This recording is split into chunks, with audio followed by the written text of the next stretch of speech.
नमो अरिहन्ताणं नमो सिताणं नमो आयर्याणं नमो कुवचायाणं नमो लोये सब सागुणं मंगलम भगवान वीरो मंगलम गौतमो गणी मंगलम कुंद कुंदान्यो जैन धर्मोस्तु मंगलम सर्व मंगल मंगल्यम सर्व कल्याणकारकम प्रधानम सर्वधर्माणां जैनम जयतु शासनम जैनम जयतु शासनम नमः समय साराय स्वानुभूत्या चकासते चित्स्वभावाय भावाय सर्वभावान्तरिक्षिते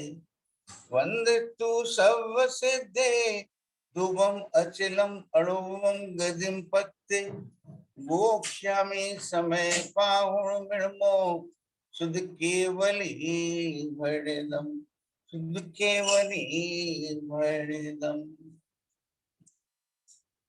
नियम समय सारथी के पूर्व रंग अधिकार का थोड़ा गहन रिवीजन चल रहा है अपना, है ना। और कल अपन ने गाथा नंबर 7 पढ़ी थी। ये लो फोटो नहीं गाथा नंबर 7 पढ़ी तो उसका कोई चिंतन किया आपने? क्या चिंतन किया बोलो भाई? ये बताया था गाथा नंबर 7 की टीका के 2 एंगल हैं। भेद कहे जाते हैं लेकिन आत्मा तो अनंत गुणों का अभेद पिंड है। तो भेद क्यों कहे जाते हैं? कि आत्मा को समझने के लिए कहा जाता है कि आत्मा नाम की वस्तु है। अनादि काल से शरीर में जो एकत्व बुद्धि पड़ी हुई है, यह शरीर ही में हूं ऐसा कहना नहीं पड़ता, लेकिन लगता है। तो वहां पर ये समझाने के लिए कि ये एक नहीं है, यहाँ पर 2 हैं। यहाँ पर 2 हैं, एक आत्मा है और एक शरीर है। आत्मा कौन सा है? इसमें ज्ञान है, दर्शन है, चारित्र है, वो आत्मा। अब क्या हो गया? अब ये हो गया, अब इन दोनों के बीच में एक भेद सा पड़ गया, है ना। जैसे किसी घर में 2 भाई रहते हैं सगे, और उनमें भेद ही नहीं है कौन किसका बच्चा है, ठीक है ना, कौन कहाँ कौन, भेद ही नहीं है। तो बाहर का कोई आकर के भेद डाल देता है कि तेरा जो है ना, तेरा जो छोटा वाला भाई है ना, जब लड्डू देता है तो अपने बेटे को तो बड़ा वाला देता है और तेरे बेटे को छोटा वाला देता है। अब पड़ गया ना भेद। तो वहां तो भेद पड़ा है गलत, यहाँ भेद पड़ा है सही। कि अनादि काल से जो एकत्व चला आ रहा था, देखो, ना तो ये विवेक था कि मैं आत्मा हूं और ना ये विवेक था कि मैं शरीर हूं, लेकिन मैं पना शरीर से ही उठता था, है ना। तो कह रहे उसमें ही तो ये निर्णय हुआ उसका, हाँ बात तो सही है, ठीक है ना। फिर दोबारा आया भेद। अभेदों के माध्यम से अभेद को समझने की कोशिश, भेदों के माध्यम से अभेद को समझने की कोशिश, भेदों के माध्यम से अभेद भगवान आत्मा की महिमा लाने का पुरुषार्थ, ठीक है ना। तो ये कल किया कि नहीं किया बोलो भैया? अल्पना चिंतन किया कि नहीं किया? अपने ज्ञान को फैला करके देखा, अपने दर्शन को फैला करके देखा, श्रद्धा को देखा अगर तो स्वाध्याय करना सफल है। और अगर नहीं देखा तो स्वाध्याय करने का बहुत लाभ नहीं है कोई ज्यादा, है ना। क्यों भाई रितेश, किया था कल के नहीं किया था? चिंतन किया अगर 5 मिनट भी किया है, देखो कोई छल मत ग्रहण कर लेना कि 5 मिनट ही करना है। वो भाई साहब ने कहा ना 5 मिनट करना है, तो 2 तब कर लिया, 1.5 तब कर लिया और 1.25 तब कर लेंगे और चौथा ही बाद में करने। 5 मिनट से फालतू नहीं करना है। तो ये कह रहे हैं किया कि नहीं किया। अब 5 मिनट के लिए क्यों कह रहे हैं?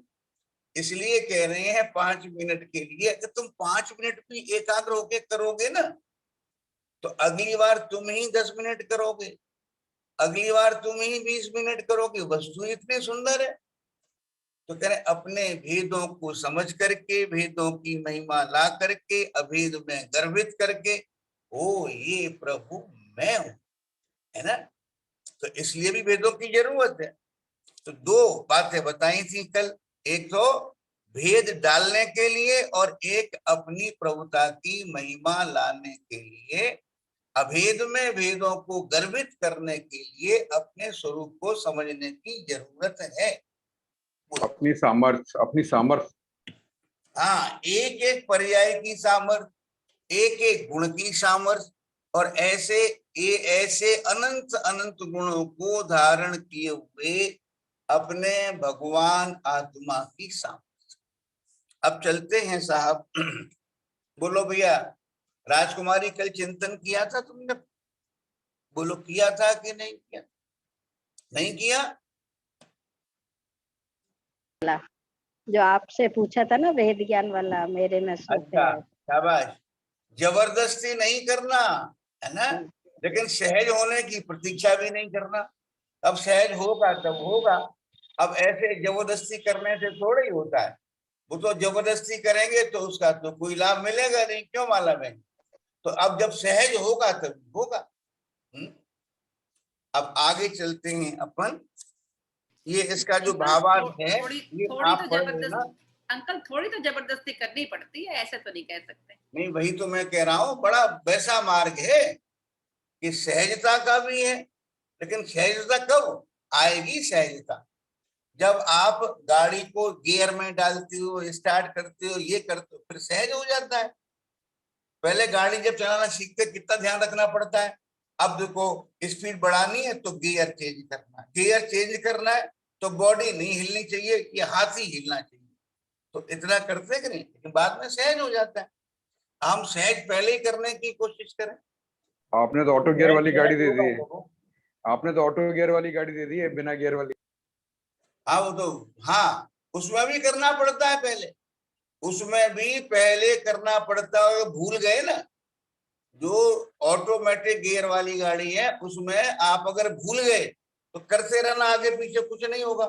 जब ब्रेक पे पैर रखोगे, ब्रेक पर, उसके बाद गियर चेंज करोगे तो होता है। चलिए सर, अब 7 नंबर का जो है इसका जो भावार्थ है वो आप लोग पढ़ लीजिएगा। अब मुझे मालूम है कि नहीं पढ़ेंगे, लेकिन जो होंगे जो कुछ करना चाहते हैं, है ना, वो पढ़ लेंगे। अब बाकी तो जबरदस्ती करूं मैं पढ़ा के, तो कौन पढ़ा सकता है, कौन पढ़ा सकता है।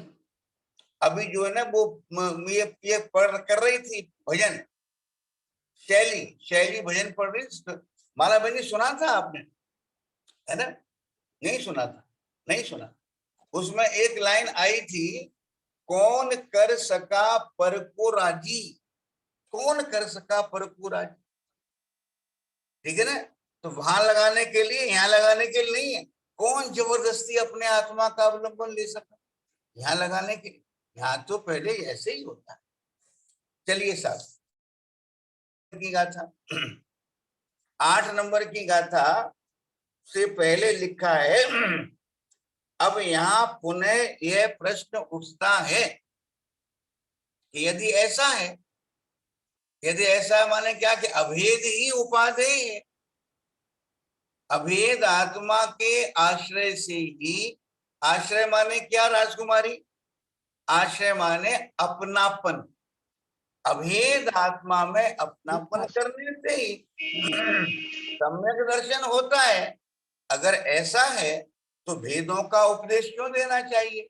एक अभेद का ही उपदेश देना चाहिए, भेदों का उपदेश नहीं देना चाहिए, ऐसा शिष्य कहता है। और जिनवाणी तो भेदों से भरी पड़ी है, व्यवहार से भरी पड़ी। समझ में आ रही है बात? तो बहुत सुंदर बात कहते हैं, गाथा लिखते हैं, अनार्य भाषा के बिना समझा सके न जो अनार्य को, बस त्यों ही समझा सके ना व्यवहार बिन परमार्थ, है ना। अब बच्चे से कहा कि जाओ बेटा अंदर से चीनी ले आओ, वो जाता, कहता ठीक है, जाता है। अब उसको चीनी का परिचय नहीं तो बताओगे ना, मीठी होती है बेटा, सफेद होती है, ठोस होती है, छोटे छोटे टुकड़े होते हैं चौकुर चौकुर से, तो क्यों बता रहे हो? एक अभेद बताने। और जब वो समझ जाएगा तो सिंपल कहना बेटा चीनी उठा लाओ, तो जाएगा चीनी ले आएगा। तो कह रहे हैं भेदों का काम अभेद आत्मा को समझना, और दूसरा स्टेप उसकी महिमा। तो कह रहे हैं इसमें, कह रहे हैं बहुत सुंदर बात कह रहे हैं कि जो म्लेच्छ है वो म्लेच्छ की भाषा में समझ सकता है, ठीक है ना। म्लेच्छ कौन कहा? जो आत्मा को नहीं जानता है उसको म्लेच्छ कहा। सरला किसको कह रहे हैं म्लेच्छ? अरे जो आत्मा को नहीं जानता उसको म्लेच्छ। अब म्लेच्छ की परिभाषा फिर बदलेगी। कौन है म्लेच्छ? कि जो आत्मा को जान करके भी जितना समर्पण अपने परमात्म स्वरूप के प्रति होना चाहिए उतना नहीं करता, तो वो महाम्लेच्छ। क्यों राजकुमारी, गलत तो नहीं है? बोलो भाई, तो म्लेच्छ बनना है कि नहीं बनना है? बोलो बोलो सीमा, बोलो माला बहन जी, है आत्मा को जान करके आत्मा की प्रभुता का निर्णय कर लिया है मैंने, ऐसा कहने वाला अगर जितना प्रेम आत्मा से करना चाहिए उतना नहीं करता तो मोहित बहु, क्या नाम है, अभिनंदन, क्या है वो? महाम्लेच्छ।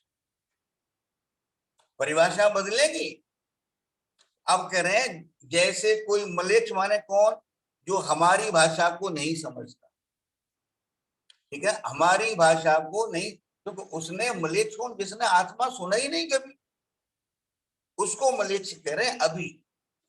तो कह रहे म्लेच्छ जो अपने शरीर में अपनापन किए हुए है, और ये शरीर है और आत्मा भी कोई चीज होती है, मेरा अपनापन शरीर में, ये विकल्प ही नहीं, जिसको ये विकल्प ही नहीं है तो उसको उसकी भाषा में समझाते हैं। तो इसके लिए पहले एक एग्जाम्पल दिया। अरे अभिनंदन, पूजा कहाँ है? पता नहीं। जैसे किसी म्लेच्छ से यदि कोई ब्राह्मण स्वस्ति ऐसा शब्द कहे तो वह म्लेच्छ उस शब्द के वाच्य वाचक संबंध को ना जानने से, वाच्य वाचक संबंध को ना जानने से, वाचक माने शब्द और वाच्य माने उसका अर्थ, उसका मर्म। वाच्य वाचक, जैसे अपन ने कहा गिलास, तो गिलास कहते ही आपके ज्ञान में वो एक बड़ा सा छोटा बर्तन लंबा सा आ जाता है, पानी भर के पीते हैं, दूध पीते हैं, इसमें सूप पीते हैं, जूस पीते हैं, ये बातें आती है ना। तो गिलास तो शब्द जो बोला वो वाचक है, और जो गिलास ध्यान में आया, जहां उपयोग गया, वो उसका वाच्य। ऐसे ही अगर किसी ब्राह्मण ने किसी म्लेच्छ को कहा स्वस्ति, अब वो जानते नहीं है स्वस्ति माने क्या, वो जानता ही नहीं है, वाच्य वाचक संबंध को नहीं जानने से कुछ भी ना समझकर उस ब्राह्मण की ओर मेढ़े की भांति टकटकी लगाकर देखता ही रहता है। क्यों देखता रहता? अपने घर जाए ना, जैसे अपन स्वाध्याय करते हैं इधर उधर देखते रहते हैं, वो क्या करता है? टकटकी लगा करके देखता है। इसको हमने एक्सप्लेन किया था पहले, कौन बताएगा क्या किया? ये किया था कि जो म्लेच्छ है वो समझ रहा है कि ये ब्राह्मण है, विद्वान है, आत्मार्थी है, और कोई बहुत बढ़िया बात कही है इसने, मेरी समझ में नहीं आई है, लेकिन इसमें जरूर मेरे हित की कोई बात है, इसलिए मेरे को बराबर ये बात समझनी चाहिए। तो आंखें आंखें फाड़कर, आंखें बंद करके नहीं, आंखें फाड़कर टकटकी लगाकर देखता ही रहता है। कब तक देखता है? कि जब तक उसको मालूम है कि ये बात मेरी समझ में नहीं आई है, और इनको ये बात मालूम पड़ गई है कि मेरी समझ में नहीं आई, और ये बहुत कृपालु हैं, बहुत दयालु हैं, तो अवश्य ही ये जो मेरे फायदे की बात है ये मुझे समझाएंगे। लेकिन मेरे को टकटकी लगा के देखने का मतलब क्या है? कि इनके द्वारा कहे गए एक भी शब्द को मिस नहीं करना है ना। टकटकी लगा करके देखता है। दो बातें, आंखें फाड़ करके टकटकी लगा करके और कान उधर लगा करके है। तो करें वो देखता है कि इनके द्वारा कही गई एक भी बात वेस्ट नहीं जानी चाहिए। समझ में आ गई? पहले भी ऐसे एक्सप्लेनेशन किया था। किंतु जब ब्राह्मण की और म्लेच्छ की भाषा का दोनों का अर्थ जानने वाला कोई दूसरा पुरुष, जो ब्राह्मण की परिष्कृत भाषा, सुंदर भाषा, और उस म्लेच्छ की गंवारू भाषा है ना, दोनों के अर्थ को जानने वाला कोई दूसरा पुरुष, या वही ब्राह्मण म्लेच्छ भाषा बोलकर उसे समझाता है कि स्वस्ति शब्द का अर्थ है कि तेरा अविनाशी कल्याण हो। बोलो सरला, तेरा अविनाशी कल्याण हो माने क्या? कि तेरे को कल्याण माने आनंद, तेरे को ऐसा सुख मिले जिसका कभी नाश नहीं हो, यानी तू भगवान बन जा। आई बात समझ में? तेरा अविनाशी कल्याण हो। बोलो भैया, अपने पैर छूते हैं बच्चे तो अपन क्या देते हैं? आशीर्वाद। क्या खुश रहो, और खुश रहने की विधि उनको बताते नहीं है, तो खुश कैसे रहेंगे? तो तेरा अविनाशी कल्याण हो। और ये बात समझ में आते ही, अरे इतने महान पुरुष, इतने बड़े व्यक्ति, इतने पढ़े लिखे, इतने समझदार, जिनके चेहरे से कितना तेज टपक रहा है, जो हमेशा दूसरों पर करुणा करते हैं, ऐसे पुरुष ने ये कहा है कि तुम भगवान बन जाओ, तो अवश्य ही मेरे अंदर भगवान बन जाने की योग्यता है, शक्ति है मेरे अंदर, मैं चाहूं तो बन सकता हूं। ये बात समझ में आते ही, ये बात समझ में आते ही, है ना, आनंदमय अश्रुओं से, आनंदमय अश्रुओं से उसके नेत्र भर आते हैं। मुझे तो ये गाथा बहुत प्यारी लगती है ना। उसके नेत्र भर आते हैं, आनंदमय अश्रु। सुनो पंकज, जब वो टकटकी लगा के देख रहा है तो उसका आंख, कान और मन में क्या अलाइनमेंट होगा? मन में सोच रहा होगा लकड़ियां लेकर के जानी है, पता नहीं कितने की बिकेंगी नहीं बिकेंगी, है ना। जैसे हम सोचते हैं दाल चढ़ानी है, अभी तो पता नहीं कितनी देर लगेगी, दूध वाला आने वाला है, वो सब्जी चढ़ा, फिर ऐसे नहीं कर रहा वो। फिर अलाइनमेंट है। अलाइनमेंट कहां पर है? कि मन भी वहीं लगा हुआ है, मन में कोई विकल्प नहीं दूसरा, आंखें भी वहीं लगी हुई, और कानों को अंजलि रूपी पुट से अंजलि बना करके पिया जाने वाला अमृत कानों को भी उधर लगा। तो कह रहे हैं, तो अब इसका फल क्या आता है? कि उनने कहा तेरा अविनाशी कल्याण हो, और एकदम सुनना, उस बात को वो पी गया। जे नहीं, अब कहां से होगा हमारा कल्याण, हम तो भगवान बन ही नहीं सकते, हम कैसे बन जाएंगे? भगवान तो ऐसे होते हैं, वैसे होते हैं, हमारे अंदर कहाँ ताकत है? ऐसी मजाक मत करो हमसे, अच्छा नहीं लगता। ये कर रहा है नहीं, तेरा अविनाशी कल्याण।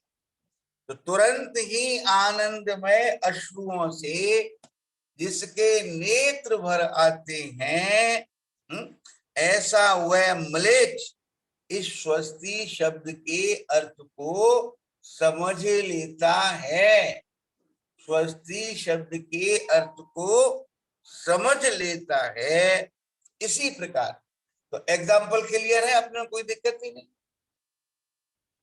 तो क्या किया, कितना उपकार किया। भगवान महावीर स्वामी से लेकर के अब तक जितने गुरु हुए वे सब हमें हमारी भाषा में हमारे स्टैंडर्ड के हिसाब से समझाने की कोशिश कर रहे हैं। हिंदी में लिख रहे हैं, अब अंग्रेजी में भी आने वाला है। अब सोनगढ़ से एक समयसार ग्रंथ प्रकाशित हो रहा है, उसकी कीमत 5,000 रुपए रखी। उसमें क्या होगा कि जैसे मान लो पहली गाथा लिखी हुई समयसार, आप उसमें किसी की उसमें जो ना उस पर गुरुदेव के प्रवचन है, गाथा पे आपने एक इंस्ट्रूमेंट होगा ना, उसको टिकाया आपने, और आप चाहते हैं हिंदी, तो वो हिंदी में बोलेगा, हिंदी में गाथा पढ़ करके सुनाएगा, टीका पढ़ करके सुनाएगा। प्रवचन सुनना चाहोगे गुरुदेव की हिंदी में मराठी में, तो वो वहां जैसे उंगली रखोगे वैसे ही बोलना शुरू होता है। तो मतलब काहे मेरे के लिए लिए 3 बुक कर देना है, मेरे लिए 3 बुक कर देना। अच्छा तो ये करें काहे के लिए कर रहे हैं इतना, कि भैया कैसे ही समझ में आ जाए, कैसे ही समझ में आ जाए। अब सोचो अगर आचार्य कुंद कुंद नहीं होते, ये आचार्य नहीं होते, तो हमें कैसे मिलता मार्ग। और सब आचार्यों ने उस समय के जीवों की बुद्धि का स्तर देख करके सरल नहीं किया होता तो क्या मिलता अपने, है ना। कहां पर प्राकृत, भगवान की वाणी अर्धमागधी, आचार्य कुंद कुंद की वाणी प्राकृत, आचार्य अमृतचंद जी की वाणी संस्कृत, किसी की वाणी अमृत, किसी की वाणी जो है गुंडारी, किसी की गुजराती, किसी की हिंदी, और किसी के अंग्रेजी भी आने वाली, और मराठी वराठी ये तो अलग चले गए। बोलो क्या कर रहे हैं कि तुम जिस भाषा में समझ सको। अब लेकिन समझना तो पड़ेगा ना अपने, लेकिन जब अलाइनमेंट होगा आपके ज्ञान में, आपके मन में, आपकी आंखों में, आपके कान में, यानी ज्ञान में जिज्ञासा होगी। देखो टकटकी लगा के क्यों देख रहा है वो, जिज्ञासा है, ठीक है ना। बोलो समझ में आ रही है बात कि नहीं आ रही, टकटकी लगा करके तो कह रहे ऐसा प्रभु, तो कह रहे इसी प्रकार व्यवहारी जन भी, व्यवहारी व्यवहार में उलझे हुए, मैं माँ ये मेरे बेटे, मैं माँ ये ऐसे, मैं पत्नी ये पति, मैं पति ये पत्नी, इसी व्यवहार में, ये मैं बिजनेसमैन और ये मेरा बिजनेस और इसको बढ़ाना है, 1 करोड़ तो हो गए या 5 करोड़ करने हैं। कहने व्यवहार में उलझे हुए जीव, उनसे आत्मा आत्मा को तो आत्मा नहीं समझ सकते। अब देखो एक बात ध्यान देखना कि जहां पर उस ब्राह्मण ने कहा स्वस्ति, तो वहां 10, 20, 50 लोग और भी बैठे होंगे कि नहीं बैठे होंगे, लेकिन वो टकटकी लगा करके किसने, सबने तो नहीं देखा। फिर ऐसे ही सुनने वाले तो बहुत होते हैं, लेकिन ये मेरे हित की बात चल रही है, इसमें मेरा हित भाषित होता है, ऐसा निर्णय करके प्रफुल्लित होने वाले, उत्साहित होने वाले जिज्ञासु जीव कितने होते हैं, समझने की कोशिश करना। बोलो भैया कितने होते, लेकिन मुझे तो सारे ही लग रहे हो आप, मुझे तो आप सारे ही लग रहे हो। बोलो अच्छा ये बताओ मेरे को, अगर जो है मान लो वो ब्राह्मण कृपा नहीं करते उसके ऊपर, और वो कहता प्रभु आपने जो कहा है ये मेरी समझ में नहीं आया, और ब्राह्मण के बेटा एक काम करना, अब तो मैं जा रहा हूं, कल 11:30 बजे मेरे को फला जगह मिलना तब समझाऊं। अरे पागल हो गए, ऐसे करेगा वो, क्या करेगा, 11:30 बजे पहुंचेगा कि नहीं पहुंचेगा वहां पर, बोलो क्या करेगा वो, समझ में आ रही है? और वो कह रहे हैं कि बेटा कॉपी पेन लेकर के आना, मैं तुम्हें लिखवाऊंगा। इसका मतलब क्या है, क्योंकि तुम एक बार में पकड़ नहीं पाओगे, बार बार उसका अभ्यास करना, करेगा कि नहीं करेगा, है ना। ऐसे ही तो कह रहे हैं व्यवहारी जन का अर्थ समझ में आ गया, व्यवहारी जन। अभिनंदन क्या बताया अर्थ व्यवहारी जन का, व्यवहारी जन का अर्थ क्या बताया बोलो। व्यवहारी जन माने लौकिक व्यवहार में उलझे हुए, एक बात सुनो भैया, एक शब्द आता है व्यवहार। देखो पंकज, हमारे यहाँ यूपी में अब भी इधर भी होता होगा, हमको पता नहीं है, कि जब कोई कोई फंक्शन होता है ना, तो उसमें परिवार वालों को इनवाइट करते हैं, फ्रेंड्स को इनवाइट करते हैं, रिश्तेदारों को इनवाइट करते हैं।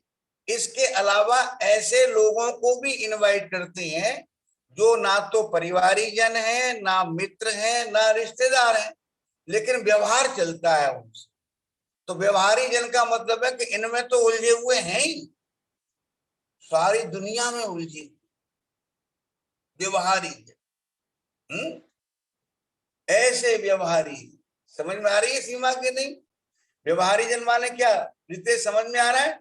बहुत सी चीजें ऐसी जिनसे अपने किसी प्रयोजन की सिद्धि नहीं होती और अपन उसमें भी दिमाग लगाते रहते हैं, है ना, कि शायद कभी आगे चल करके काम आ जाए। अभी ज्ञान में डाल लो, फिर देखेंगे लड़की की शादी होगी तो शायद लहंगा खरीदना पड़ जाए, तो इस दुकान से खरीद लेंगे। कह रहे हैं भैया व्यवहारी जन, व्यवहारी जन को और फैला करके देखना। व्यवहारी जन भी आत्मा शब्द के कहने पर आत्मा शब्द के अर्थ का ज्ञान ना होने से, कुछ भी ना समझकर मेढ़े की भांति आंखें फाड़कर टकटकी लगाकर देखते रहते, है ना। का मतलब क्या, ये सब क्या, इतनी जिज्ञासा होती है, उसके लिए कुछ भी करने को तैयार होते हैं, देखते रहते। समझ में आ रही है सीमा? संत नगर ओ देखते रहते। बोलो भैया लालचंद भाई साहब, समझ में आ रही है? कितनी बढ़िया बात है, कितनी जिज्ञासा। ये तो जो है ना, ये हाथों की बात तो बड़ी सरल बात है, समझ में आ रही का मतलब है कि अपने को अपना स्वरूप समझने का, उसका निर्णय करने का, निर्णय को अपने परिणामों पर लागू करने का अगर उल्लास आता है तो समझ में आ रही है, शब्दों के अर्थ समझ लिए तो समझ में नहीं। समझ में आ रही है बात कि नहीं आ रही है? कि आ रही। एक सज्जन का फोन आया मेरे पास फरीदाबाद से ही, बोले भाई साहब उनकी एज होगी 78-80 हो सकती है उनकी एज। तो वो उनका फोन आया, बोले भाई साहब को मेरे को जो है ना क्या करूं, मेरा मन नहीं लगता। उनकी वाइफ है नहीं, बच्चे बाहर रहते हैं, अकेले रहते हैं वो, ठीक है ना। तो क्या करूं भाई साहब? मैंने कहा स्वाध्याय करो। दिन भर वो व्हाट्सएप चलाते रहते हैं, यहाँ का वहां भेजते हैं, वहां का यहाँ भेजते हैं, यही काम। तो फिर मैंने कहा भाई साहब आप स्वाध्याय करो। बोले भाई साहब मैं ओल्ड तो नहीं आ सकता मेरे घर में। मैंने घर में कहाँ होता है, अब तो ऑनलाइन है। तो वो क्या कहते हैं, मेरे को जो है ना वो उसमें चलाने में मजा नहीं आता। मैं मजा तो खूब आता है आपको, दिन भर आप यूट्यूब चलाते हो, दिन भर आप व्हाट्सएप चलाते हो, दिन भर आप इधर का उधर भेजते हो, उधर का उधर भेजते हो, दिन भर करते हो कि नहीं करते हो? यहाँ करते हो तो मैंने फिर क्यों नहीं आता। अब फिर वो आए, बोले भाई साहब तत्वार सूत्र पढ़ रहे हैं, पढ़ेंगे। तत्वार सूत्र पढ़ना चाहते हैं, फला की टीका मेरे पास है, फला की टीका है, तो कैसे पढ़े? मैंने कहा ऐसे नहीं पढ़ा जाता, ये सबके लिए कह रहे हैं, ऐसे नहीं पढ़ा जाता। बोले क्यों? मैंने आपको शब्दों के अर्थ तो मालूम पड़ जाएंगे, लेकिन उन अर्थों का मर्म तभी समझ में आएगा जब सामूहिक स्वाध्याय में बैठोगे, नहीं तो आ ही नहीं सकते। अब आप पढ़ोगे तत्वार्थ सूत्र में, तत्वार्थ श्रद्धानम सम्यक दर्शनम। अब इसका मर्म कैसे समझोगे? आप सोच लोगे एक जीव होता है, अजीब होता है, कर्मों का आत्मा की तरफ आना, उसका नाम आश्रव है, और ये संबर है, और ये निर्जना, ये बंद है, ये मोक्ष है, और हमें श्रद्धान हो गया। बोलो आप ये पढ़ लोगे उसको, मर्म नहीं समझ पाओगे। मर्म समझने के लिए क्या जरूरी है? बोलो मर्म समझने के लिए जरूरी है कि आप सामूहिक स्वाध्याय में अपने उपयोग को स्थिर करके बैठे। तो उनकी समझ में आई या नहीं आई वो जाने, है ना। लेकिन ये बात कर रहे हैं अपन कि टकटकी लगा करके देखते रहते, ये नहीं सोच रहा है वो। सुनो अल्पना, आत्मा शब्द कहा है इन्होंने, अपन घर जाके डिक्शनरी में देख लेंगे, उसमें तो मीनिंग लिखे होंगे ना, उसमें तो मीनिंग लिखा होगा, देख लेंगे। तो कह रहे नहीं, वो जानता है।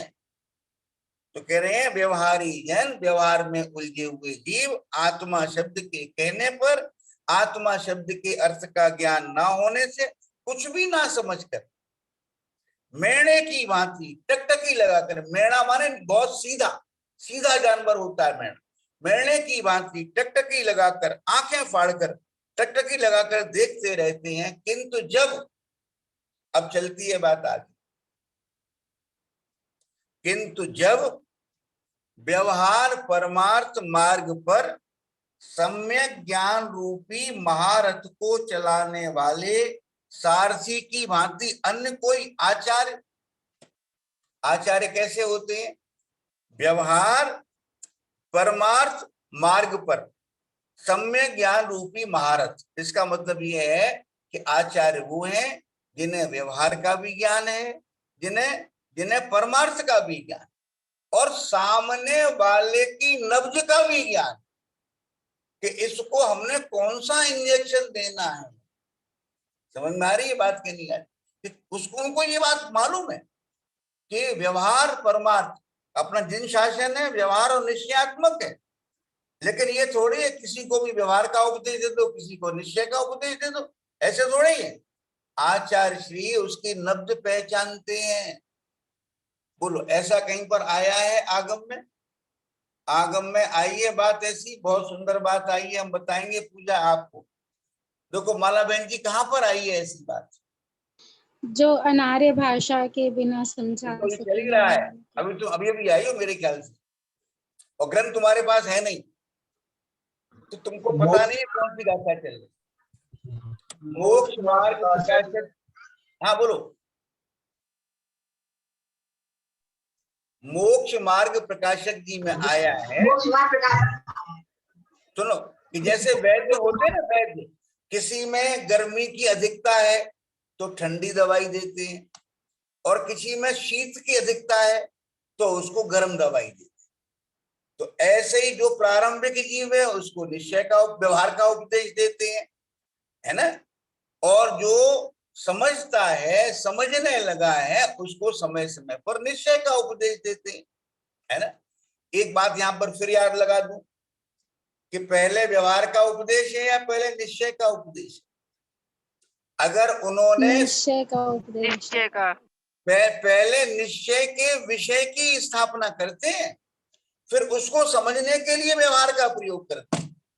जैसे वो शिष्य है ना जो मलेच्छ, उसने क्या सुना? स्वस्ति, स्वस्ति सुना ना, तो उसको एकदम वो बात समझा नहीं, लेकिन जिज्ञासा हुई। तो ऐसे उन्होंने कहा आत्मा, समझा नहीं लेकिन समझना है। आत्मा समझना, आत्मा नाम की वस्तु की स्थापना करी, या आत्मा परमात्मा है ये स्थापना करी, इसके प्रति अपन लालायित हुए, जिज्ञासा हुई, अब समझना चाहेंगे तो व्यवहार से समझा जाएगा। तो अपन ने पहले चर्चा करी थी एक बार, पहले निश्चय की स्थापना करते हैं, फिर उसको व्यवहार से समझते। लोक में ऐसी ही पढ़ाई होती है। देखो भैया, अगर आपको याद हो, किसी को इकोनॉमिक्स की पढ़ाई करो, इकोनॉमिक्स की पढ़ाई करते हैं ना, सबसे पहले एक सेंटेंस आता है, इकोनॉमिक्स इज द, हिंदी बताता हूं कि अर्थशास्त्र धन का विज्ञान है, इतनी बात। फिर इसी बात को समझाने के लिए पूरे ग्रंथ के ग्रंथ वो लिख देते हैं। तो ऐसे तू प्रभु है, बोलो, तू प्रभु है, ये समझ करके वो उन्होंने देखा ना कि ये तू प्रभु है।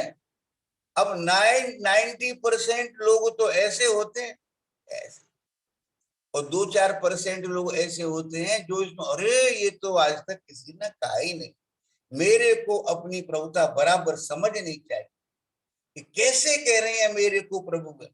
कुछ तो देखा है इन्होंने जिसके कारण कह रहे हैं कि तू प्रभु है। तो ऐसे ही कह रहे हैं, क्या कह रहे हैं? व्यवहार परमार्थ रूपी मार्ग पर सम्यक ज्ञान रूपी महारथ को चलाने वाले सारथी की भांति अन्य कोई आचार्य अथवा आत्मा शब्द को कहने वाला स्वयं ही व्यवहार मार्ग में रहता हुआ अल्पना, वो व्यवहार मार्ग में उतर करके निश्चय की बात करें तो आत्मा है और समझ में नहीं आया उसकी में, तो उतर करके नीचे, जैसे मैंने पहले बताया था, कोई आचार्य श्री है, कोई साधु है, और वो साधु अपने ध्यान में बैठे हैं और अपन गए उनके पास, है ना, ध्यान खुला उनका, आप कौन है प्रभु, और इतना कहते ही वो डूब गए अपने में, और फिर निकल के आए, फिर पूछा अरे आप कौन हैं, 2-4 बार के बाद फिर बताया उन्होंने मैं आत्मा हूं, तो ये नीचे उतर के आए। पहले जो बात अपने अनुभव से सिद्ध कर रहे थे, अब वो शब्दों से सिद्ध कर रहे, और फिर समझ में नहीं आया तो क्या बताएंगे कि साहब आत्मा क्या होता है, मैं तो के जैन हूं, हमने तो ये सुना ही नहीं है, मैं तो पुरुष हूं, ये आत्मा क्या होता है। ये जो के जैन है, यहाँ पर 2 चीजें हैं, एक जानने देखने वाला है, वो आत्मा है, वो कह रहे हैं यहाँ पर व्यवहार उतर के समझाए। देखो ये बिना नीचे उतरे समझा ही नहीं सकते। बोलो पंकज, मान लो कोई टीचर ने आपको आपके लेवल पर उतर के समझाया या अपने लेवल पर समझाता है, अगर वो अपने लेवल पर ही समझाता रहता आप समझ नहीं पाते। तो कह रहे हैं व्यवहार मार्ग में रहता हुआ, यानी नीचे उतर के समझाने की कोशिश करने वाला आत्मा शब्द का यह अर्थ बतलाता है, दर्शन ज्ञान चारित्र को जो सदा प्राप्त हो वह आत्मा है। सुनना लिया, इसके 2 अर्थ करेंगे, एक उसके लिए करेंगे, एक अपने लिए करेंगे, है ना। दर्शन ज्ञान चारित्र को जो सदा प्राप्त हो वह आत्मा है। इसका मूठा सा अर्थ क्या है, जो जानता है, जो देखता है, जो सुख दुख का अनुभव करता है, जो जगह जगह अपनापन करता है, कि वो आत्मा है। ये तो उसको समझाने वाला अर्थ। समझ में आई बात की नहीं आई, बोलो, बड़ी सिंपल सी बात है ना। तो आत्मा शब्द कहा, आत्मा शब्द समझ में नहीं आया तो उसको ऐसे समझाए, तब क्या होता, तब तत्काल ही उसकी समझ में आत्मा आ गया, तब तत्काल ही उत्पन्न होने वाले आनंद से जिसके हृदय में सुंदर बोध तरंगे, बोध माने ज्ञान, ज्ञान की तरंगे उछलने लगती, जैसे ही समझ में आया उसकी समझ में एकदम उसको आनंद होता है, आनंद तरंगे, ज्ञान तरंगे उसके हृदय में, सुंदर बोध तरंगे, अच्छा है ऐसा होता आत्मा, अरे ये तो मैं ही हूं।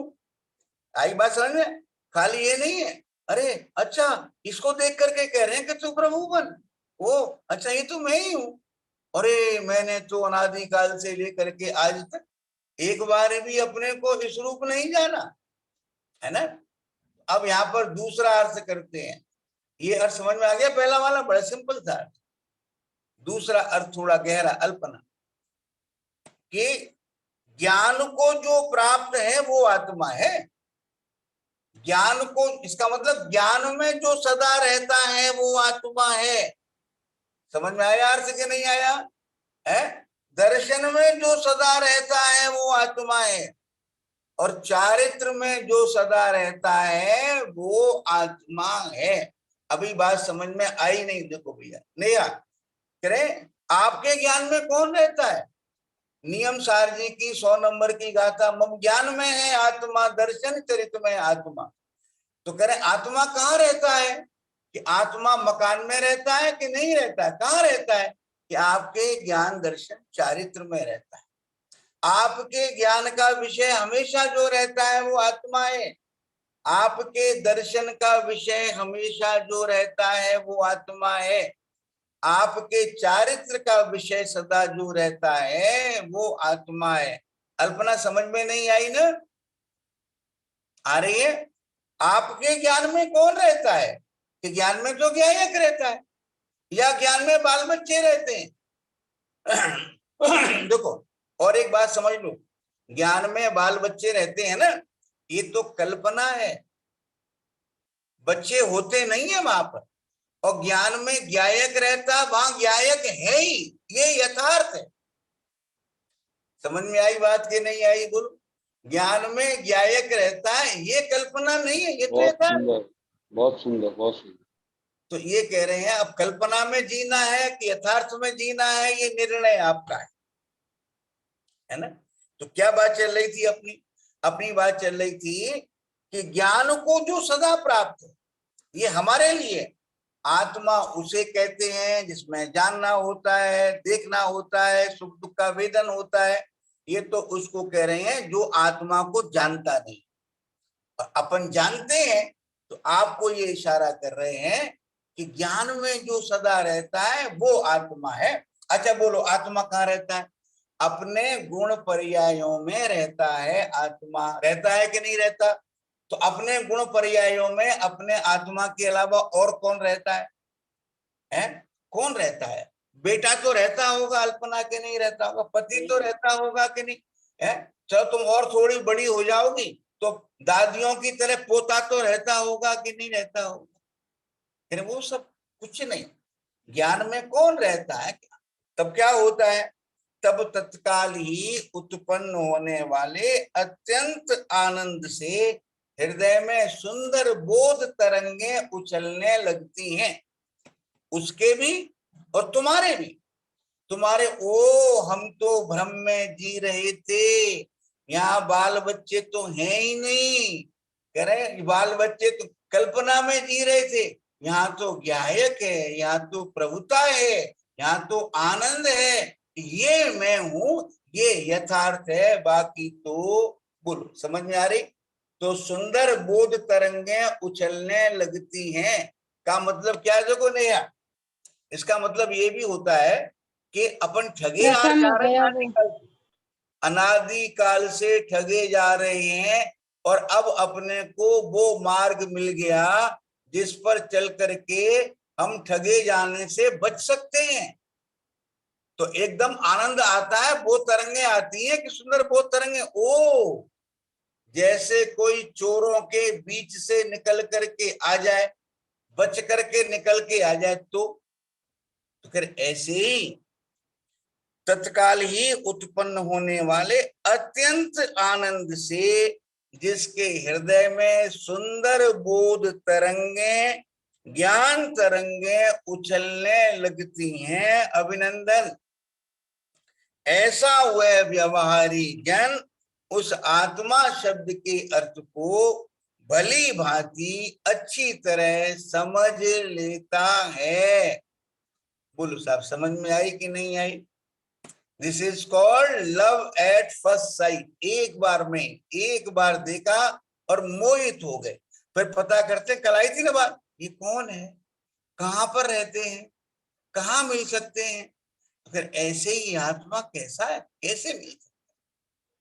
इस प्रकार गाथा पूरी हो गई हमारी, टीका पूरी हो गई है। थोड़ा सा इसमें वो बताया, इस प्रकार जगत तो म्लेच्छ के स्थान पर होने से और व्यवहार में भी म्लेच्छ भाषा के स्थान पर होने से परमार्थ का प्रतिपादक है। देखो पंकज, मुझे भगवान बनना है कि नहीं बनना है? ये म्लेच्छ की भाषा है। जब भगवान बनना है, ये म्लेच्छ की भाषा है। सुनो सुनो भैया, तो मेरे को राग का अभाव करना है, मेरे को दृष्टि बदलनी है, ये भी म्लेच्छ की भाषा है। जहां पर करें वो कार्य, जहां हो रहे हैं, जहां हो रहा है वो, वहां जाकर के अपनापन करना है, मात्र कुछ भी नहीं करना। ये 8 नंबर की गाथा का जो भाव मैंने बताया, कह रहे मेरे को तो इससे बहुत ज्यादा क्योंकि आता है, आप भी लाने की कोशिश करना, पढ़ना, इसका निर्णय करना, है ना? क्यों भैया, समझ में आ रही है कि नहीं आ रही है? बोलो साहब। ओ प्रभु प्रभु प्रभु प्रभु। हाँ जी ऐसा माला बहन जी, क्या बात समझ में आई? बहुत सुंदर भाई भाई साहब। साहब। जिसके सुंदर सुंदर की बात नहीं, सुंदर क्या है, मेरी ज्ञान भाषा में- सुंदर लग रही है आपको, शैली सुंदर लग रही है, या अपना परमात्मपना सुंदर लग रहा है? अपना स्वरूप सुंदर लग रहा है कि और मुझे स्वरूप ज्ञान सुंदर लग रहा है तो उस स्वरूप में समाने की जिज्ञासा होती है कि नहीं होती है? और स्वरूप में समाने की जिज्ञासा होती है तो जिनकी तरफ जाने वाला उपयोग स्वरूप में समाने में बाधक होता है, उस उपयोग से हटने की जरूरत लगती है। भाई बोलो साहब, अब। सहजानंद जी यही बर्णी कमी जी का है। भजन है कि ज्ञान से ज्ञान में ज्ञान ही हो, कल्पनाओं का एकदम विलय हो। हाँ हाँ हाँ, लाल जनवाणी में है। जी जी। मेरे हाँ है। शाश्वत शरण सत्य तारण तरण, ब्रह्म प्यारे हाँ तेरी भक्ति हाँ, में, ये वाली भजन। लेफ्ट पेज पर है, नीचे की तरफ छोटा जी 8-10 जी लाइनों का है। जी। ज्ञान से हैं? ज्ञान में ज्ञान नहीं, ही हो, मेरे कल्पनाओं शाश्वत का शरण, एकदम विलय। मेरे शाश्वत शरण तारण तरण ब्रह्म प्यारे ब्रह्म प्यार। तेरी हाँ हाँ भक्ति हाँ, में जाए क्षण अपना सारे। ब्रह्म। जी जी, अपना ब्रह्म स्वरूप। है ना?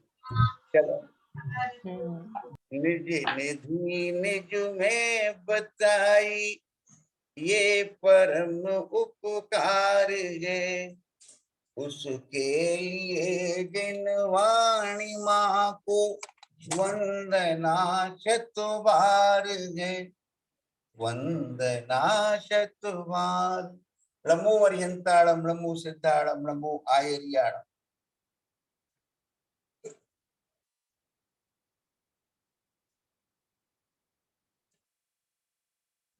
द्वादशांग जिनवाणी माता की जय हो, जय हो, जय हो।